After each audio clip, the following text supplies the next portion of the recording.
লোকে কি ভাববে সেটা নিয়ে আপনি কি চিন্তা করি? কেন? এ ধরনের চিন্তাগুলো আসে কই থেকে সেটা কি আপনি জানি?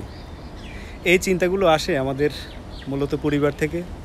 ছোটোবেলায় আমাদের বাবা-মা আমাদের নিজেদের পছন্দ করা অনেক কাজে বাধা দিতেন। বলতেন যে, "এটা করো না, ওটা করো না, মানুষ খারাপ বলবে, লোকে কী বলবে, মানুষ হাসাহাসি করবে" ইত্যাদি, ইত্যাদি। এ ধরনের অনেক কথা বলে আমাদের পরিবার আমাদের স্বাধীন চিন্তার ইতি ঘটিয়েছে বহু আগেই। তখন আমরা লোকে কী ভাববে সেটা নিয়ে ভাবা শুরু করে দিই। নিজের চেয়ে লোকের চিন্তার দাম দিই বেশি। ঠিক তখনই বাড়িয়ে দিই তাদের অনেক দাম।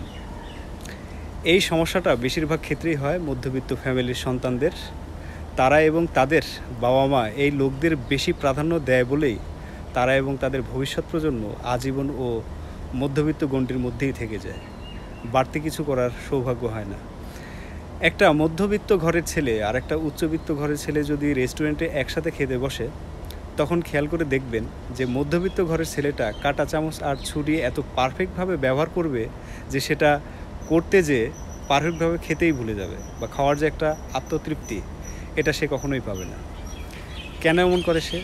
কারণ এই ভয় থাকে যে আশেপাশের মানুষ তাকে পর্যবেক্ষণ করছে এবং দেখছে, আমি যদি কাঁটা চামচ দিয়ে ভালোভাবে খেতে না পারি তাহলে লোকে কী বলবে, হাসাহাসি করবে। অন্যদিকে উচ্চবিত্ত ঘরের ছেলেটা দেখবেন যে খেতে খেতে হামাগুড়ি দিচ্ছে, হাতে অনেক ধরনের খাবার, চিজ, এগুলা মুখে লেপটালেপটিভাবে মাখিয়ে ফেলছে, যে অনেক অনেক উপভোগ করে খাচ্ছে। কারণ লোকে কী ভাববে সেটা নিয়ে তার বিন্দুমাত্র কোনো আগ্রহই নেই, তার পরিবার এটা তাকে শেখায়নি।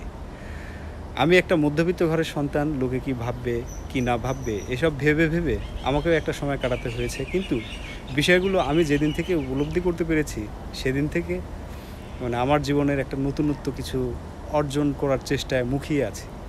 আর হ্যাঁ, একটা কথা, লোকে আপনাকে খাওয়াবে না, পড়াবে না, কিংবা লোকে আপনার খারাপ সময়ে আপনাকে 2টা টাকাও দিয়ে সাহায্য করবে না। তাহলে লোকে কী ভাববে এটা নিয়ে আমার কেন মাথা ব্যথা থাকবে?